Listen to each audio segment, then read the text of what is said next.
السلام عليكم ورحمة الله وبركاته. محمد الأسواني، مخرج ومصور كمان. الحمد لله بفضل الله.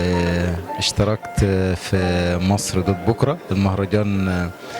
ساعدنا الصراحة بخدمة أول مرة يعملها، اللي هو التصويت عبر التصويت أونلاين، ودي كانت حاجة جديدة من نوعها بالنسبة للمهرجانات والأفلام القصيرة.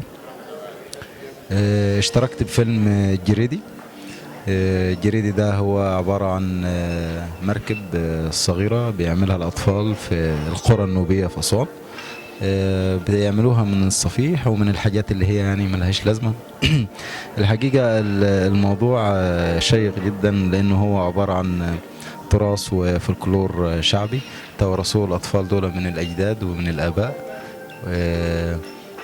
الفكرة نفسها جاتني ان انا يعني ازاي بيتعمل الجريدي، لان انا كان نفسي اعمل ده، بس طبعا انا ما عرفتش، فرحت عملته فيلم والحمد لله وفقني ربنا ان اطلع الموضوع ده بشكل على قدر من يعني طلع بشكل كويس على قدر ما، يعني الحمد لله، وربنا وفقني ان انا اخذ الجائزة الاولى في مهرجان مصر ضد بكرة، اللي عبر المدرسة العربية للسينما والتلفزيون. عرفنا الموضوع ده الدكتورة منى الصبان، وشاركنا عبر الفيسبوك.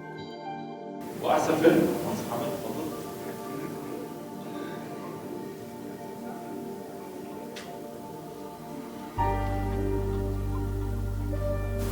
فيلم الجريدي محمد